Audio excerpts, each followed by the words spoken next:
오늘 사회 봐주시겠습니다. 예, 안녕하세요. 새로운 마을 만들기 협의회 오필슨 코리아 사무국장입니다.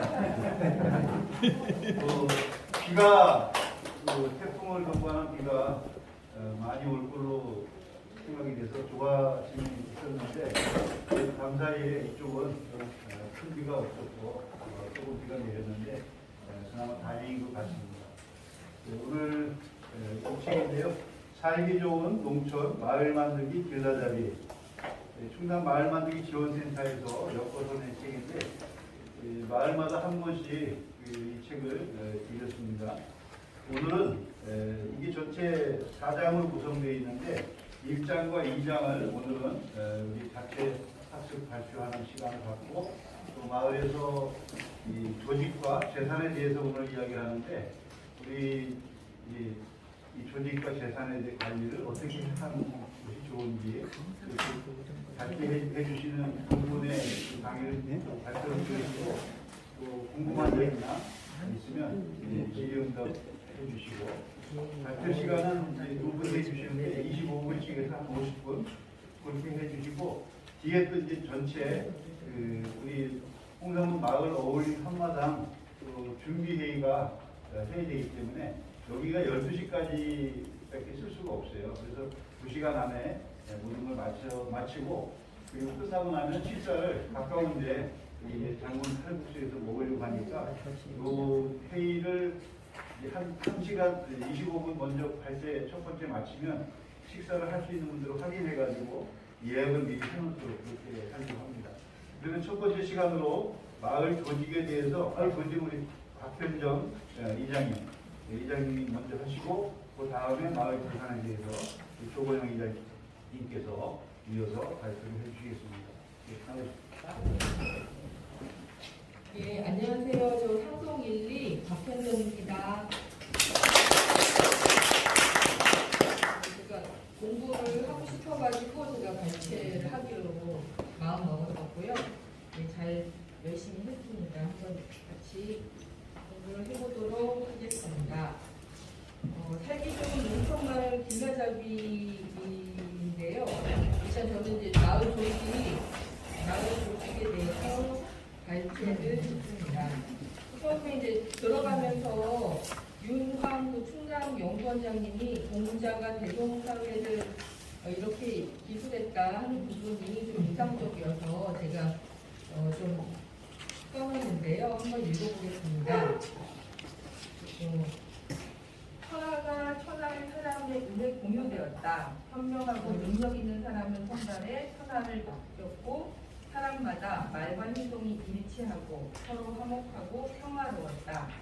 모든 이들이 자신의 부모를 사랑할 뿐만 아니라 남의 부모도 사랑하며 자신의 자식에게 자애로울 뿐더러 남의 자식에게도 자애로웠다. 노인들은 모두 천수를 누리고 성인들은 자신의 재주와 능력을 발휘할 수 있었으며 아이들은 모두 좋은 교육을 받을 수 있었고 소라기, 과부, 고아, 자녀가 없는 노인, 장애인 등 모두 충분하게 공양을 받을 수 있었다. 남자들은 각기 자신의 직무를 다하고 여자들은 각기 돌아갈 가정이 있었다. 물건을 아무 곳에나 두고 굳이 숨길 필요가 없었으며 힘을 다해 일하면서도 자신만을 위해서 쓰지 않았다. 그렇기 때문에 음모를 꾸미거나 간기를 부리는 사람이 없었으며 돈도둑이 없고 장부가 횡행하는 일이 없었다. 집집마다 문이 있었지만 닫아두지 않았다. 이러한 사회를 일러 대동세상이라고 한다. 예, 저는 이 말이 되게 좋았고 우리가 궁극적으로 바라는 사회의 모습은 이런 모습이 아닐까 생각해서 같이 한번 읽어보고 싶었습니다. 예, 그리고 또 들어가며 부자인 박사님의 하신 말씀도 핵심적이라고 생각해서 좀 정리를 해봤습니다. 공부하는 마을이 출발점이다. 마을에서는 첫 번째 주민이 스스로 해결해야 할 일과 두 번째인데 일이네요. 두 번째 마을과 마을이 협력하여 해결해야 할 일, 읍면 주민자치회의를 통해서요. 세 번째 제도 개선과 외부 지원을 통해 해결해야 할 일, 군, 민간 협치 등을 통해서요. 이를 각각 구분하면서 서로 협력하는 관점으로 접근해야 한다. 이렇게 얘기를 하셨는데 핵심적인 말씀이라고 생각했습니다. 예, 그래서 마을 조직도의 원칙과 정점, 부장희 박사님 것을 먼저 전체를 하겠습니다. 마을 조직도 왜 필요한가? 마을 갈등이 나타나는 가장 큰 원인은 주민 사이의 권한과 역할이 분명하지 않다는 점. 한두 리더에게만 맡겨두고 책임 추궁하기. 고로 권한과 역할을 분명히 하고 책임을 분산하는 것이 갈등을 줄이는 방법이다.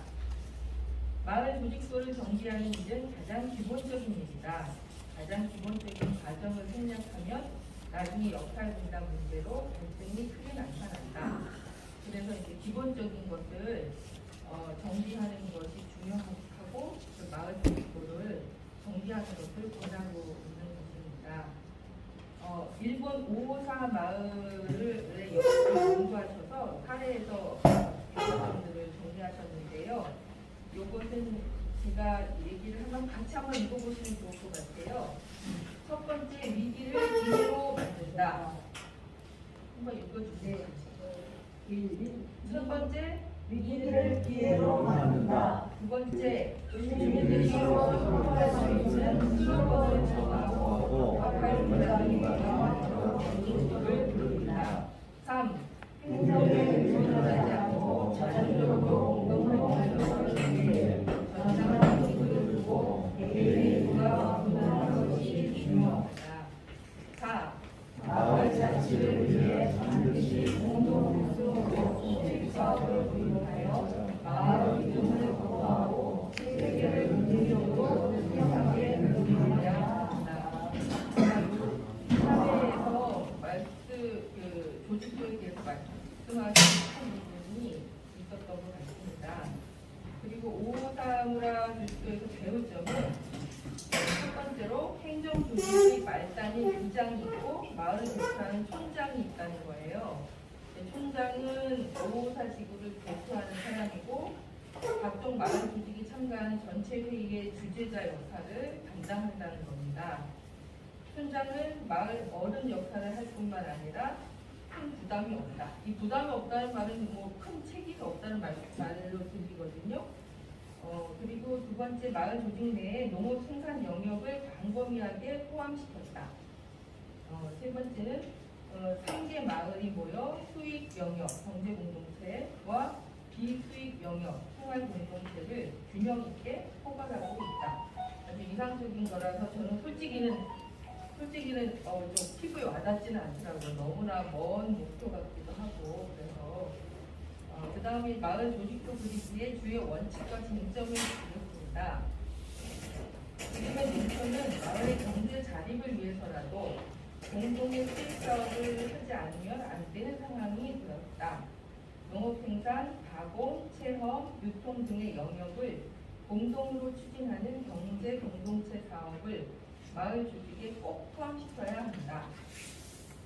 이를 통해 얻은 수익금을 기금으로 적립하고 마을의 생활 공동체 활동, 경관 보전, 문화복지 등입니다.에 환원해야 한다. 소득 사업은 열심히 하는 사람 중심으로 투자를 하고 성과를 올릴 수 있도록 응원해줘야 한다. 마을 주민에게 일자리를 제공하고 마을 농산물을 우선 구매하며 마을 소득에 따라 연말이나 연초 총회를 해서 이익의 일정 비율을 마을 기금으로 납부하면 됩니다. 그것도 상당히 수준이 높아서 저도 피부에 와서 듣는 않았습니다. 중요한 요점은 두 유형의 공동활동 특성을 구분하면서 추진해야 하고 이런 역할을 분담할 수 있는 마을 리더가 명확히 구분되어야 지속 가능하다는 말씀이었고요. 그 다음 복지로는 마을회 이장, 마을회 회장, 이장, 위원장 등을 역할을 구분해야 한다. 그래서 권한과 책임이 불명확하면 소득 사업을 제대로 추진할 수 없다. 일상적인 회의나 공동 작업에 나오지 않는 주민에게 권한이 주어지면 갈등이 생긴다. 더구나 소득 분배 시점에서 무임승차하는 주민이 나타나 심각한 갈등으로 번진다. 생활 공동체와 경제 공동체는 조직적으로 서로 분리하되 상호 협력과 견제 장치가 있어야 한다. 예를 들어서요, 이장이 당연직 감사를 한다거나 수익금의 일부는 마을 기금으로 쓰기로 한다거나 뭐 그런 것들이고요. 세세하게 합의사항을 정하고 문서로 명확하게 정리하고, 또 중요한 것은 마을 주민 전체에게 전체에 공유되어야 한다는 점이죠. 예. 그다음 마을 자치를 지향하는 마을 만들기 활동 측면에서 보자면 마을의 대표자로서 회장과 행정 측면의 이장, 프로젝트 소득사업 추진을 위한 위원장, 이렇게 세 사람의 역할을 구분하되 협력하는 관계로 있는 것이 가장 바람직하다. 자, 이렇게 일꾼이 마을마다 많이 있으면 좋겠는데 어려움이 있습니다. 그 다음에 마을 민주주의 관점에서 마을 총회와 운영위원회를 두어야 한다. 그래서 마을 총회에서는 사업과 회계 보고가 이루어져야 하고요. 회의 격식을 갖춰야 한다. 마을 총회가 형식적으로 개최되지 않도록 한 달 전부터 운영위원회에서 역할을 확인하며 미리 안건을 준비하는 과정을 담당한다. 운영위원회는 월 1회, 비가 오나 눈이 오나 정기적으로 여는 것이 가장 중요하다. 비가 오나 눈이 오나라는 문구를 쓰셨더라고요. 근데 저도 되게 실감나는 문구여서 저도 그대로 써보았습니다. 가능하다면 사업감사와 회계감사를 분리하는 것이 바람직하다. 그리고 마을 중요 프로젝트를 위한 특별위원회를 둔다. 저는 이 부분이 조금 우리도 해볼 수 있지 않을까라는 생각을 하게 만드는 부분이었어요. 이것도 제가 1 하면 같이 읽어보는 걸로 하면 좋을 것 같습니다. 1. 가장 기본적인 동지회의와 공동체 조력 관련 모임, 마을의 동지가 외지인, 일성에게 지에 넘어가지 않도록 체계적으로 관리해야 한다. 예를 들어 농지위원회, 농지연구회, 농지사업단. 그리고 두 번째, 어르신 복지 차원에서 별도 전담 조직이 필요하다. 마을 자치 역량으로 스스로 준비하는 부분이 있어야 한다. 이에 요양보호사 자격증을 취득한 마을 주민들이 법인 설립, 세 번째, 마을의 후계자를 염두에 두고 교양, 민원, 특별위원회 설치 검토해야 한다. 우선순위로는 교육권 출연을 위해 마을에서 예산을 조율하면서 함께 가보자고 설득해야 한다. 젊은이나 아이가 있는 가구가 들어올 수 있도록 빈집을 수리하여 우선으로 제공하는 사업도 적극 시도해야 한다. 이런 특별위원회는 하나씩 보면 되게 활기가 있을 것 같은 생각이 들거든요. 그리고 마을 조직도 검토하는 것 자체가 살기 좋은 마을 만들기라고 말씀하셨는데요. 마을 조직도를 새롭게 전개할 때는 마을 규약, 정관 검토도 병행해야 한다. 의사 결정 방식은 될 수 있으면 만장일치를 우선해야 한다. 만장일치라는 것이 상당히 이상적으로 느껴지긴 하지만 저는 굉장히 필요해 보이긴 하더라고요. 그래서 어쨌든 마을에서는 여러 가지 분란들이 사실 이견을 통해서 불거져 나오니까 뭔가 중요한 결정이 있을 때는 만장일치를 지향하는 것이 굉장히 중요한 점인 것 같습니다. 네, 그 다음 파트로요. 마을 조직도 유형과 사례 들여다보기, 사례 중심인데요. 정만급 공주대학교 교수님이 쓰신 분입니다. 사례 1. 강원도 평창군 얼음치 마을 전체 주민이 참여하는 영농조합법인 설립과 운영. 얼음치 마을은 명월댐 건설 백지화 운동을 계기로 마을 사업을 시작했다고 합니다. 그 뒤 농식품부 녹색 농촌 체험마을, 강원도 새 농어촌 건설 운동 등을 통해 래프팅을 즐기는 생태 관광 문방 마을로 발전했고요. 지금은 복합 휴양 마을을 꿈꾸고 있다고 합니다. 얼음치 마을은 2011년에 전 주민 30가구가 영농조합법인을 설립했는데요. 출자금이 1억 1,400만 원이었다고 합니다. 마을 공동사업의 모든 영역은 분과장과 팀장 체계에서 역할 분담이 명확하다고 하네요.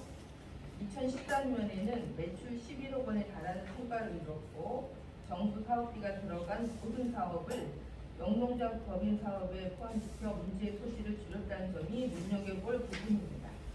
예, 정부 사업비가 들어간 모든 사업을 영농조합 법인에 포함시켰다는 말은 아마 개인들이 그것들을 관리하거나 사유화되지 않도록 굉장히 역점을 뒀다는 말인 것 같습니다. 그리고 사례 2. 경기도 양평군 수미마을 농어촌 체험마을로서 더욱 치밀하게 발전하는 조직체계. 수미마을은 2007년 녹색 농촌 체험마을 사업을 시작으로 농촌 관광을 전공한 최땡땡 사무장이 비춰나면서 본격적으로 마을 사업을 추진했습니다. 사업 초기 13가구가 50만 원씩 출자를 해서 출발을 했다고 합니다. 감자 캐기 등이 이제 체험의 중심이었고요. 2010년에는 유급 사무장을 지원받아 2010년 이후 3년 만이라고 합니다. 유급 사무장을 지원받아 체험 매출액이 2억 3천만 원으로 늘었다고 합니다.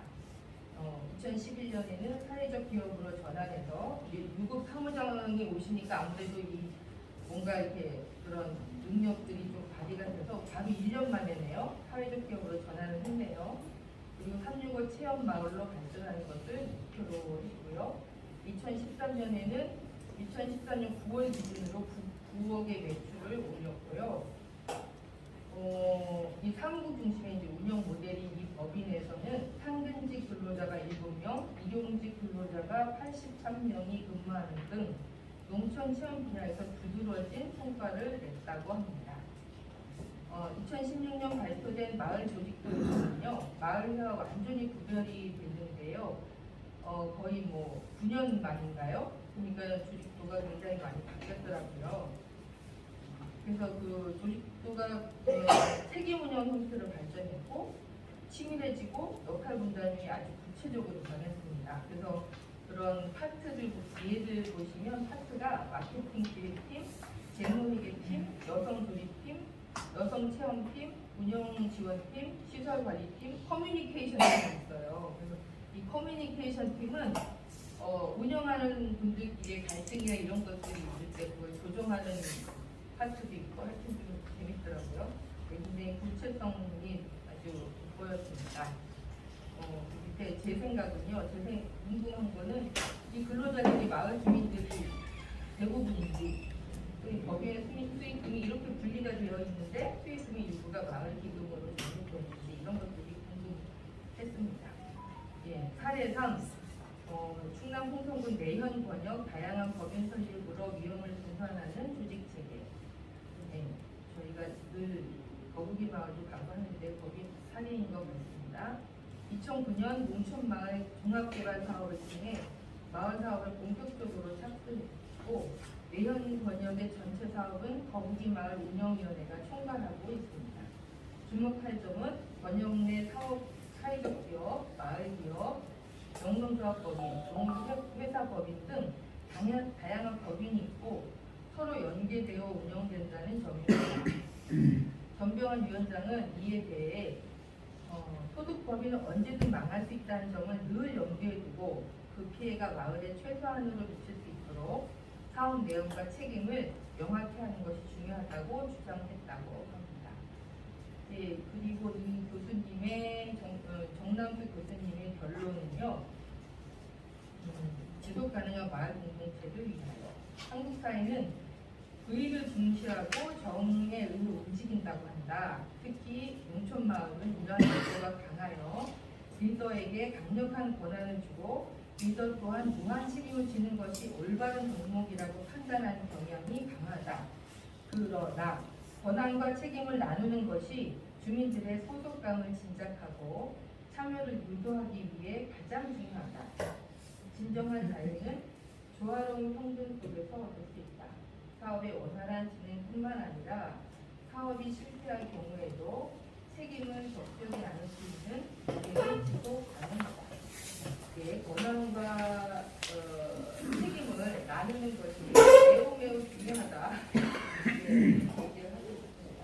예, 이상으로 저의 발표를 마치도록 하겠습니다.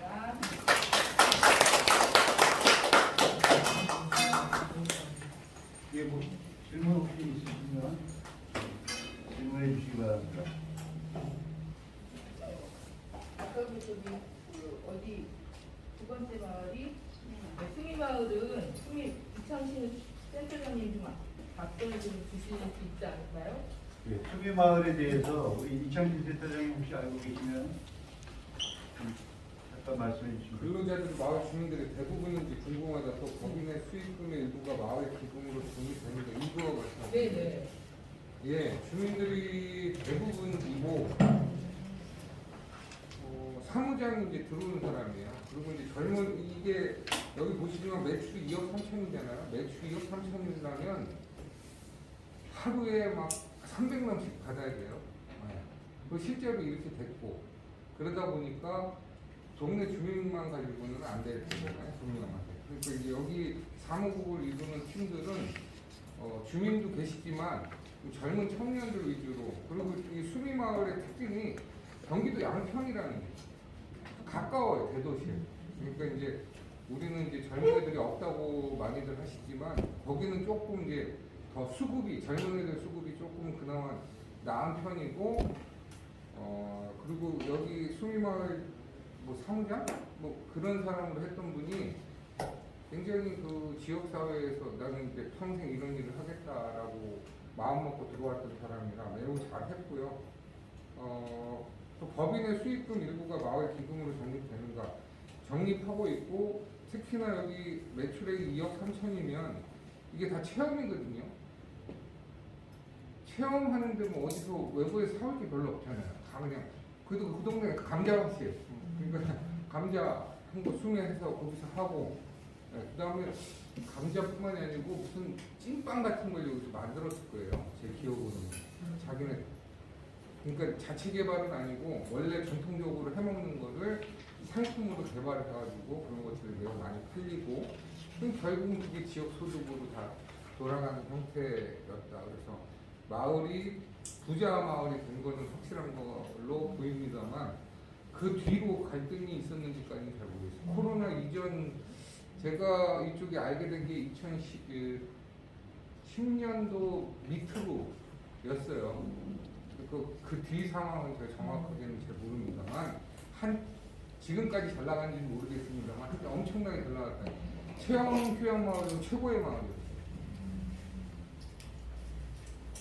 예. 지금 이제 마을 조직에 있어서 지금 마을 회가 있고 또 이제 그 체험 마을을 하면은 그 체험 마을 부분을 지어서 어떤 그 법인을 따로 만들어서 이렇게 운영을 하는 그런 조직 체계가 이원화되어 있느냐, 일원화되어 있느냐.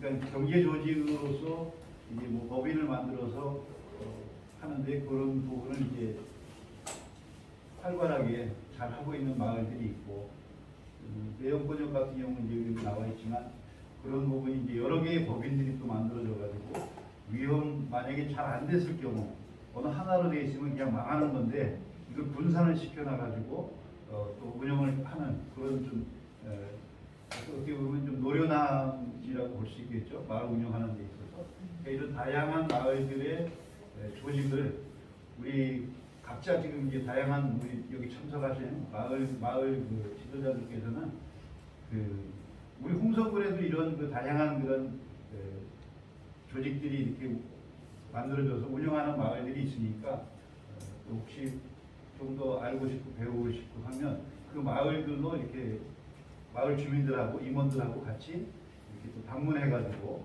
또 이야기를 더 들어보는 그런 시간으로 앞으로 좀 가져보면 좋지 않겠나 그렇게 생각합니다. 다른 말씀하실 게 있어요? 그러면 다음에 이어서 마을 재산에 대해서 이 조원영 고문님께서 나오셔서 발표해 주시겠습니다. 박수 맞이해 주시죠.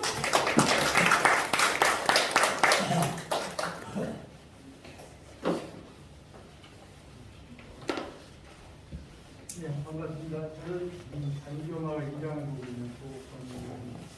반갑습니다. 그러니까 이제 마을 재산이라고 나와 있는데요. 본래 박동진 도시재생 지원센터장이, 도시재생 사무장이 마을 만들기 지원센터에 있으니까 저희 마을 재산을 좀 연구를 하는 과정에 공동면 단교마을하고 현계에서 재산에 대한 연구 과제를 많이 만들다 보니까 저희 마을 이야기가 책에 많이 포함되어 있다는 얘기입니다. 그래서 제가 또 여러분들한테 내용이 제 책에 있는 내용보다 저희 마을 수준의 내용을 여러분들한테 말씀드리고자 합니다. 보통 우리가 마을 만들기 했으면요,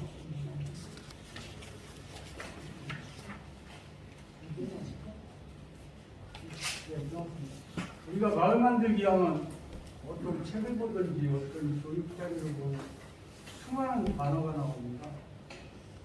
마을 주민, 교육, 회의 내용이 많이 나오겠죠.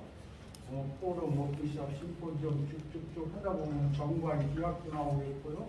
규칙도 나오고, 아까 말씀드린 조직도 나오게 되고, 거기에 재산이라는 내용도 나오고, 우리가 단체를 만들 때 임의단체를 만들 거냐, 법인을 만들 거냐 하는 것 그런 내용도 많이 나옵니다. 그래서 이제 오늘 특징점은 재산입니다. 재산 표시에 나옵니다. 여기 재산이라는 표시가 나오고 재산에 대한 특징점을 가지고 여러분들 여러분들은 꼭 여러분들하고가 아니고 우리가 어디든지 가면 저는 이것을 짚고 넘어갑니다. 우리가 마을 만들기라는 무엇인지를 우리가 알아야만이 재산을 하든 조직을 만들든 법인을 만들든 할 거 아닙니까? 마을 만들기가 무엇이냐?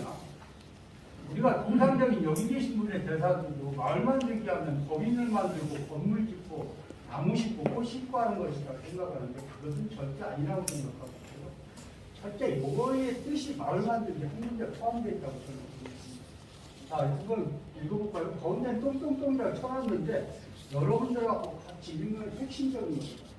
마을 만들기는 마을에 누가 모여? 주민들이 모여서 마을에 무엇을 발굴합니까?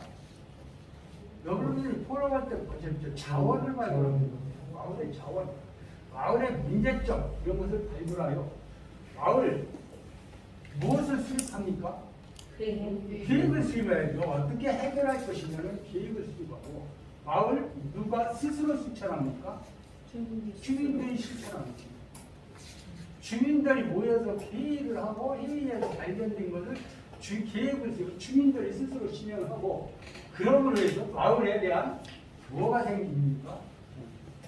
마을에 대한 애착이 생깁니다. 그리고 주민 간에 뭐를 키워요? 주민 여럿이 합니까?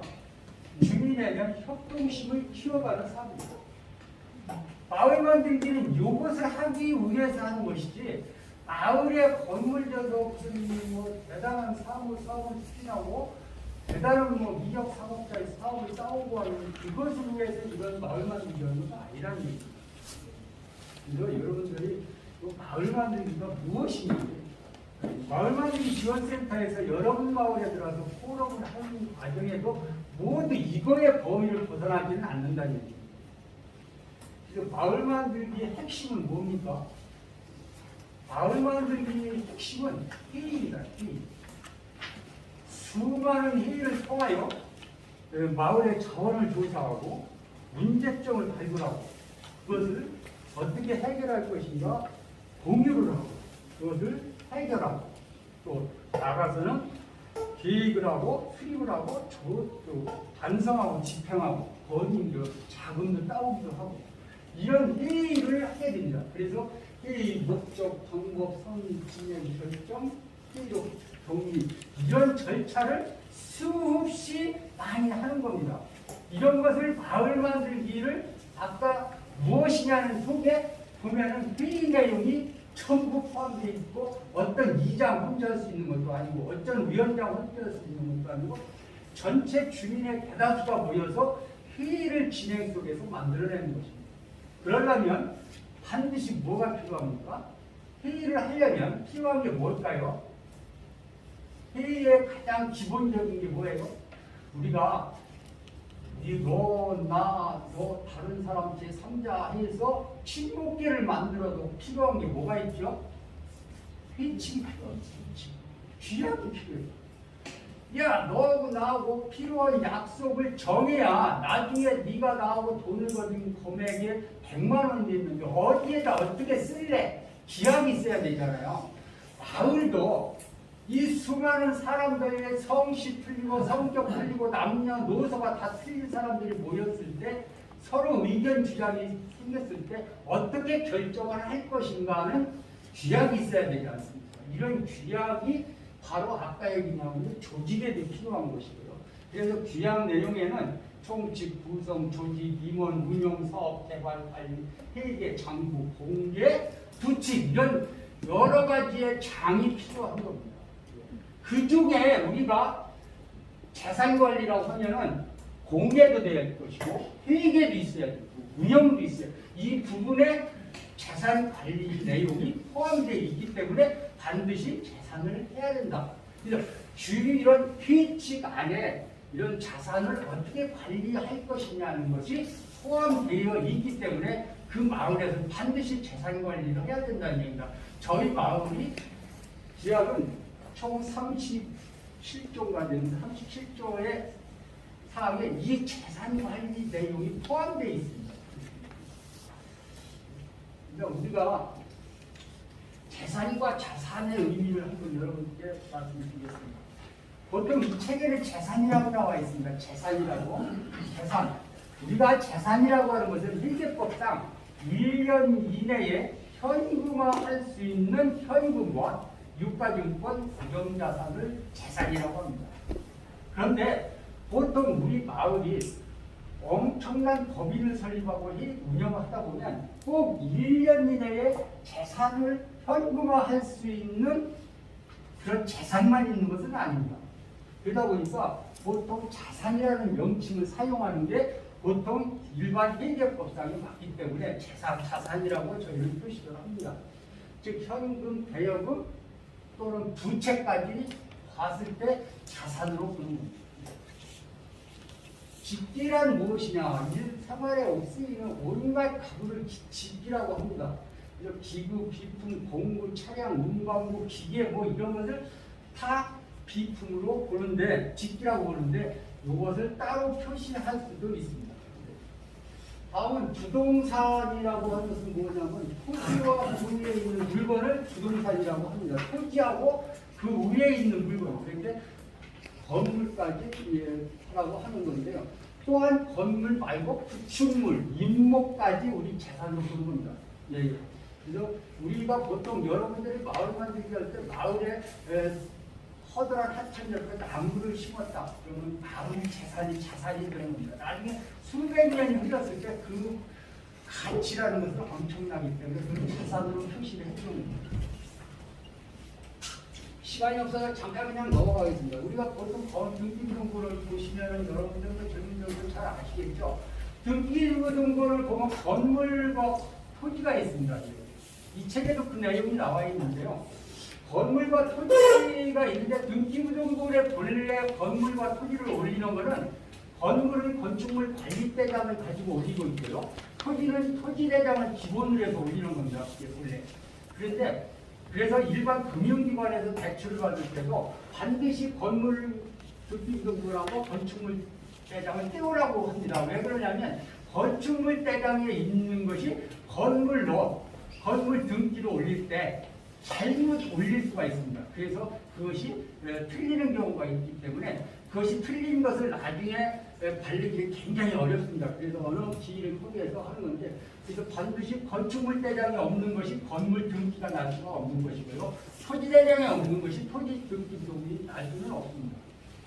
다음에 그 등기 등록을 보면 표제부가 있고 각부가 을부가 나와 있습니다. 이제 표제 왜 이런 얘기를 드리냐면 여러분들이 재산 조사를 할 때 보면 건물과 토지와 같은 등기 등록을 볼 수 있는 방법을 알려주기 위해서 이 책에도 그게 나와 있습니다. 그래서 표제부에는 건물 같은 경우에는 주소, 면적, 용도, 건물의 형태, 대지권, 건물이 올라와 있는 대지의 면적이 얼마냐 그것까지 표시되어 있는 것이고, 토지에는 지번, 지목, 면적이 나와 있습니다. 소유자 뭐 이런 게 나오는데 아니 그게 이제 그 건물과 토지에 대한 그런 형태, 이제 쉽게 말하면 형태가 나와 있다는 뜻이고요. 각부에는 이제 소유권이 나와 있습니다.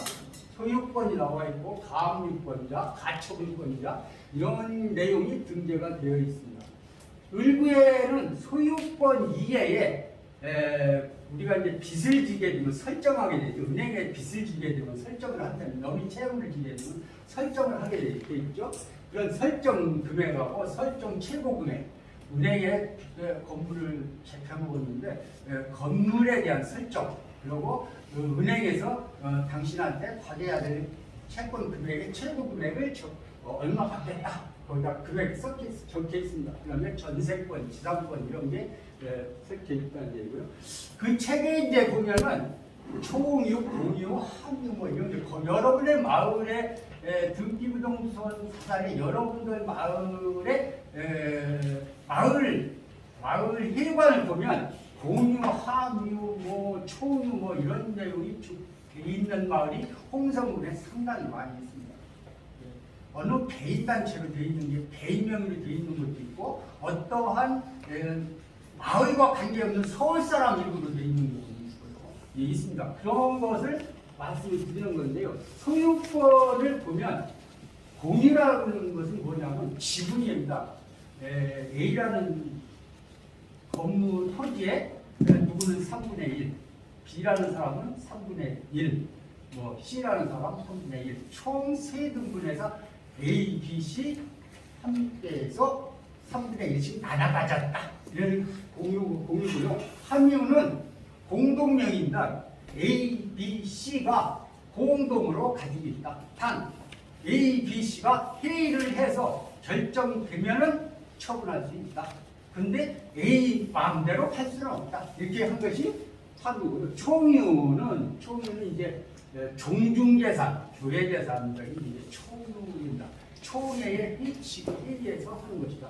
그 대신 공유는 A가 상속을 해드리고 B가 상속을 해드리고 C가 상속을 해드리는 건데, 함유는 절대 상속을 받더라도 함유는 제일 마지막 끄트머리권 결정 A, B, C 중에 C가 오래 살았다면 C 혼자 처분해도 아무 이상이 없다. 그게 굉장히 어떻게 보면 함유나 공유나 여러분 땅을 나중에 취득할 때도 함유나 공유로 할 수 있지만 잘 생각해서 해야 됩니다. 이 얘기를 그 책에 나와 있습니다. 다음에 마을의 재산하면 현금, 가지고 건물, 토지, 기계, 공구, 기구, 차량, 운반물, 비품, 임무, 구축물, 아까 있듯이 임대, 보증부, 부채. 우리가 건물을 임대해서 들어갔다. 그러면 뭐 우리가 그 임대료를 냈다. 그러면 임차 보증금. 우리가 건물을 다른 사람 법인한테 임대를 줬다. 그럼 보증금을 받았다. 그러면 임대 보증금. 이 돈은 후에 다시 돌려줘야 된다. 그래서 우리는 그런 것을 기록해 놔야 된다. 이런 얘기입니다. 이제 반경을 예를 들어서 자산이 등재되어 있는 가지수가 총 74가지입니다. 건물, 예금, 통장 이런 거 해가지고요. 이런 게 있고요. 우리가 자산 관리대장으로 하영하게 된 동기는 각종 마을 만들기를 통해서 일을 하다 보면 집비가 무지하게 많이 들어옵니다. 집비가 테레비, 냉장고, 오븐, 닭봉사지가 무지하게 많습니다. 마을 내에 이런 자산이 많이 들어오고 토지, 건물도 엄청 많습니다. 군수님과 분리되어 있는 건물을 우리가 빌려 쓰는 경우도 있습니다.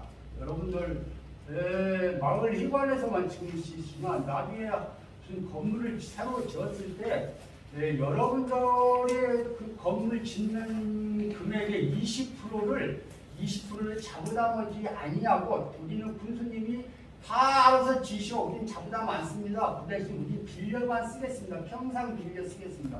단 관리는 우리가 하겠지만 고정 투자는 군수님이 알아서 해주시오. 이렇게 하는 경우에는 군수님한테 빌려 쓰는 겁니다. 그래서 이런 게 많이 있고요. 여러분들이 마을에 이제 그런 건물을 짓을 때 20%를 부담을 하게 되면 10년 후에 그 건물이 여러분 소유로 넘어올 수 있습니다. 그런 것이 있기 때문에 그런 것을 하기 때문에 자산이 많이 늘어나더라. 그 다음에 혼재되어 있는 시설물이 철저히 관리가 어렵더라. 마을 내에 기물이 다른 사람 앞으로 빌려졌다가 언제 올지도 모르고 관리도 안 되고 누가 팔아먹었는지 누가 집으로 가져갔는지 이게 확실히 되지 않더라. 그 다음에 이장과 총무가 바뀌니까 마을 재산이 뭐가 어디에 있는지조차도 모르고 새로 사게 된다. 이게 마을 주역의 그런 겁니다. 아까 말씀드린 저희 마을의 제8장 운영공개에 다 이렇게 나왔습니다. 단교 마을에는 재반 의견 사항 및 주민 건의사항, 주요 업무 추진사항, 각종 사업들이 자산 공개, 결산 보고를 반교 마을 소식진 마을 일관에 비치 공개한다. 딱 써있습니다. 법령에 우리 마을 규약에 이렇게 돼 있는데 이장이 무슨 백이 없이 자산 공개를 제 마음대로 할 수 있습니까? 그래서 반드시 필요한 겁니다. 이 회칙에 이런 내용을 넣으셔야 됩니다. 자, 다음 분에 회계 재무가 나와 있는데 재무 32조 자산관리라는 명칭이 딱 들어가 있습니다. 자산관리. 자, 반교 마을에는 마을에서 마을 소유로 사용하거나 임차하여 사용하는 동산, 부동산에 임차, 임대차 등을 관리 대장에 등재하여 관리하여야 한다. 딱 추려져 있어요. 주민들과 합의하여 만들어낸 규약에 이렇게 나와 있는데 이장이 지멋대로 할 수는 없지 않습니까? 자산관리대장은 누구나 볼 수 있게 공개되어야 하며 결산 시 재산 목록을 작성하여 결산서와 같이 보고해야 됩니다. 딱 정해져 있습니다. 그러니까 결산 보고 시에는 재산 목록표 대장을 전부 공개해야 됩니다. 제가 갖고 나온 바로 이게 그겁니다. 이 자산관리대장. 이 관리대장이 없으면 아무도 몰라요. 이런 근거가 만들어달라는 얘기예요. 근데 이게 이제 문제는 재산을 관리대장을 만들다 보면 장부가격의 기록이 불충분해요. 근데 우리가 마을에서 복식구기로 해서 감가상각을 하지 아니하기 때문에 굳이 이게 복식구기가 하지 않기 때문에 산 가격을 대장에 올릴 필요는 없어요. 굳이 우리가 자산 규모를 보지는 않기 때문에. 그래서 그런 것이 문제가 있다는 거예요. 이거 금액과 내용 연수에 대한 집기 이런 것도 굳이 우리가 써야 될 필요는 없어요. 다만 우리의 재산이 어디에 뭐가 있느냐는 걸 표시를 해주는 것이 마을에서 해야 된다는 거예요. 그래서 자산관리대장의 등재된 관리는 결산 시에 보고해야 되고 3년에 한 번씩 그 재산이 어디에 제대로 있는지를 조사를 해야 됩니다. 이게 재물조사라고 하는 건데요. 저희들이 이제 2018년 5월 달에 한 번을 했는데 최근에 또 다시 해야 되는데 시간이 없어서 제가 못했습니다. 이게 해야 됩니다. 3년에 한 번씩 재물조사를 해야 됩니다. 그 다음에 마을 만들고 난 후에 이런 예금증서, 보유권증을 만들어서 예금도 조건형이 앞으로 안고 반주 마을에도 해야 되고 등기부등본도 근처에 있어 귀합금을 조직도 만들고 대장관리도 운영공개 이런 것을 체계적으로 하다 보니까 여러분들 왜 그렇게 필요하냐면 여러분들이 마을에 다른데 우리가 공모 사업을 했을 때 마을에 와서 심사를 할 때 이런 거 하나 갖다가 책상에다 그 심사위원 앞에 딱 놔보십시오.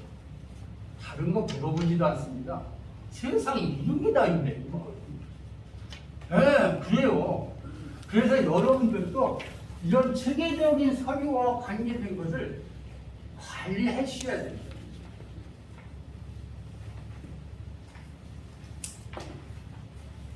그래서 이제 저희 마을은 자산과 관련해 회의를 했고요. 이런 장부도 이제 매년 하고 있습니다. 매년 있습니다. 그 다음에 아까 조직대에 계셨는데 저희 내용에도 이제 특별위원회가 있습니다. 행사팀위원회, 경관관리위원회, 농지관리위원회, 주민유치관리위원회, 기금자산관리위원회라는 특별위원회가 있습니다. 특별위원회. 이장이 하는 게 아니고 운영위원회 밑에 이렇게 4개, 5개의 위원회가 있는데 그중에 기금자산관리위원회가 따로 있습니다. 특별위원회. 그리고 마을의 통장도 단교 마을에 있고요.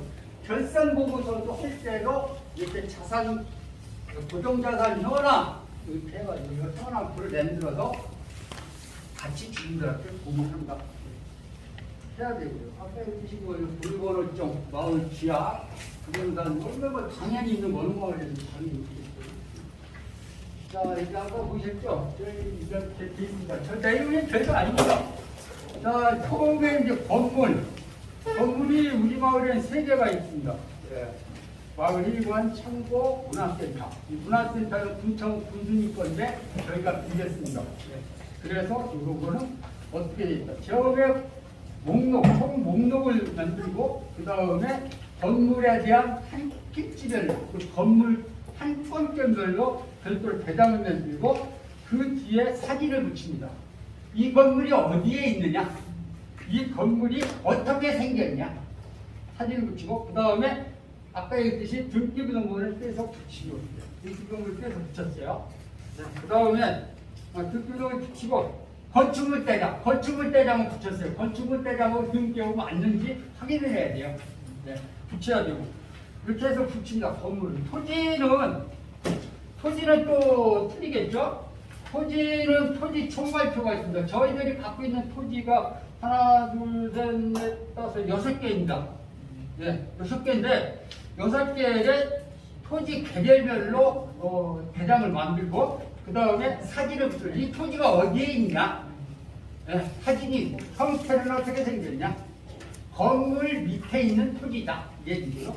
이렇게 토지 대장을 만들어서 토지 대장 아까 했듯이 토지 대장하고 토지 등기부등본이 틀릴 수가 있으니까 확인을 하기 위해서 토지 대장을 붙이고 그 다음에 토지 지적도를 붙입니다. 지적도 그 다음에 토지 등기부등본을 해보고요.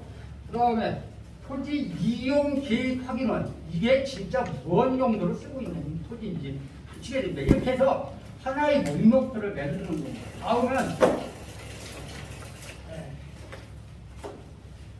자, 공부입니다. 저희 같은 경우는 공부가 많습니다. 기구도 많고.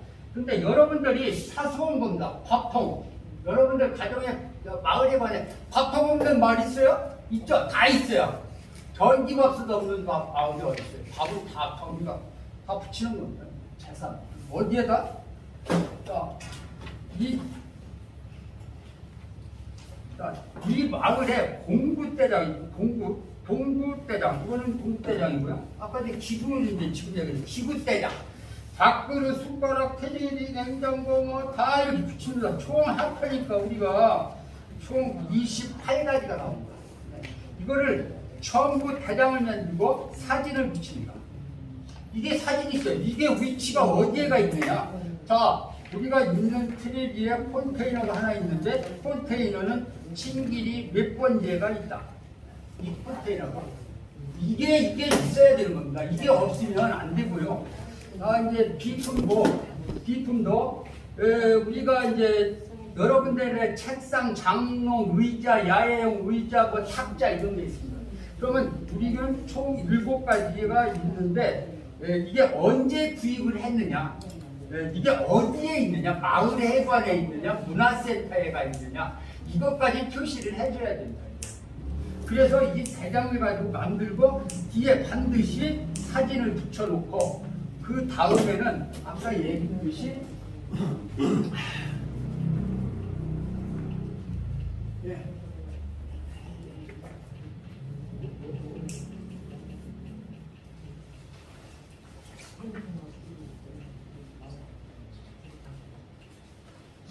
이렇게 재물조사표라 해가지고 쪽지를 붙입니다. 각 이 밥상에도 붙여놔야 돼요. 밥상에. 그래서 이 재물조사표가 붙어있는 비품은 누구도 버리지도 못하고 암만 부서져 책상 다리가 2개가 잘라져 못 써도 아까 자산관리기금위원회에서 처분을 할 때 처분합니다. 갖다가 내가 갖다 때려 부셔서 어디 불사지를 내밀 수가 없습니다. 이 쪽지가 붙어있는 거예요. 그렇게 관리를 하시면 여러분 마을도 관리가 될 것이라고 믿습니다. 그래서 이 재물조사표, 이 쪽지를 여기 나오죠? 재물조사일자 2018년 5월 35일에 하면 다음에 조사할 때 또 하나 이런 걸 만들어서 여기다 또 붙이는 거예요. 그렇게 관리하시면 돼요. 이렇게 관리를 저희는 하고 있고요. 네, 저는 시간이 걸리면 여기까지 말씀을 드리고 시간이 좀 남아요? 다 됐죠? 네, 제가 왜 이런 얘기를 하냐면 나중에 좀 교육을 하다 보면 제가 이제 시간을 짧게 상담해서 여러분들이 이제 배우고 갈 때 있어요, 가끔. 근데 뭐 알면 좋겠죠. 근데 시간이 없어요. 요거는 다음에 얘기하려고 하고요. 우리가 왜냐하면 부동산과 관계되는 내용을 할 때 알아서 손해볼 게 없다. 제가 있는 상식을 잠깐 얘기해도 되는데 시간이 없다고 하는데 다음에 하겠습니다. 네. 다른 질문 있습니까? 너무너무 자세하게 잘 해주시고 여기 뭐 아주 FM 우리 그 홍성으로 제일 잘 그 재산 관리가 되고 있는 마을이다 그런 생각이 듭니다. 큰 박수를 한번 부탁드립니다. 우리 국현정 이장님과 조건영 이장님 두 분에게 우리 큰 박수를 한번 다시 한번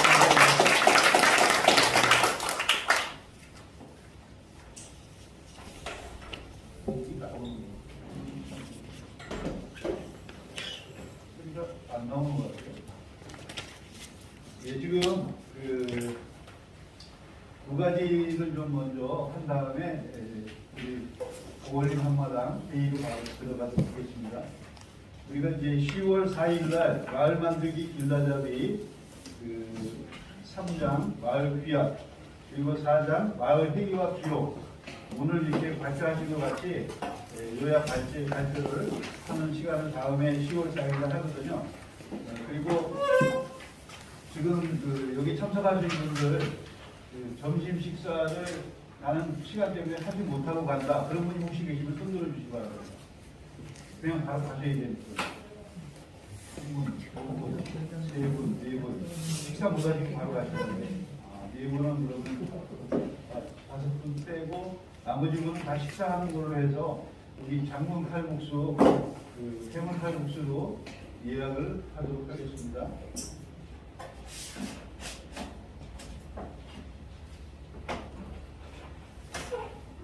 예, 그러면 우리 이 시간에는 5분? 5분? 예, 5분 잠깐 쉬신 후에 이어서 어울림 한마당 준비회의를 하도록 하겠습니다. 자, 그럼 5분 동안 저거 아까 제가 얘기 못했던 거 들어보실 생각 없으신가요? 네. 아니, 제가 얘기하는 거는 쭉 펴봐요. 잠깐만 기다려주세요. 아니, 시간 노는 시간에 오줌마리 없지 않은 사람들. 왜냐면 제일 끝으로 예. 요거요. 예? 예? 여러분 이거 알아두면 손해 아니다. 예. 여러분의 생활에 밀접한 겁니다. 내가 아까 등기부등 본 얘기가 나와서 얘기하는 거예요. 요거 굉장히 중요한 겁니다. 요게 뭐냐면, 자, 우리가 여러분들 이런 일은 없습니다. 생활하다 보면 너미 재산을 경매가 있을 때가 있고요. 내 재산이 경매가 들어올 때가 있습니다. 그렇습니까? 근데 내가 또 돈이 있어가지고 다른 지역에 가서 경매로 입찰을 볼 때가 있습니다. 근데 그 경매 내용에 보면 임의경매하고 강제경매라는 게 나와 있습니다. 임의경매는 강제경매는 뭐야? 근데 임의경매는 근저당권 되어 있는 채권자가 경매를 넣는 걸 임의경매라고 하는 것이고, 아까 얘기했듯이 가압류 채권자가 경매를 넣는 것을 강제 경매라고 합니다. 근데 뭐 별거 아니네, 똑같네. 그렇게 생각할지 모르지만 임의 경매하고 강제 경매의 가장 핵심적인 차이는 경매 낙찰자가 생겼을 때, 네. 오늘 내가 경매, 이 땅의 경매가 강제 경매가 됐든 임의경매가 경매가 진행을 돼서 오늘 여러 사람을 모여갖고 법원에서 경매를 진행했는데 강제 경매를 했어. 강제 경매에 부동산이 나왔어. 내가 그게 이제 했어. 그럴 때는 어떻게 되느냐? 강제 경매에서 낙찰자가 딱 그날 결정이 됐어. 그러면 아무리 그 다음에 돈을 갚아서 채권자가 경매를 취하고 싶어도 취하고가 안 되는 게 강제 경매. 임의 경매는 최종적으로 잔금이 경매가 낙찰자가 낙찰을 해서 잔금을 납부하기 전에 채무자가 채권자한테 빚을 싹 갚고 채권자가 경매를 딱 취하면 아무리 경매 낙찰자가 낙찰을 받았어도 원천무효. 이게 틀린 거예요, 이게. 그래서 이런 것을 잘 알으셔야 돼. 그래서 이게 내가 오늘 가서 말이야 경매 낙찰을 받아갖고 왔어. 1,000만원짜리 땅을 100만원이 사왔어. 그게 강제경매요? 그럼 난 보고시라 그래.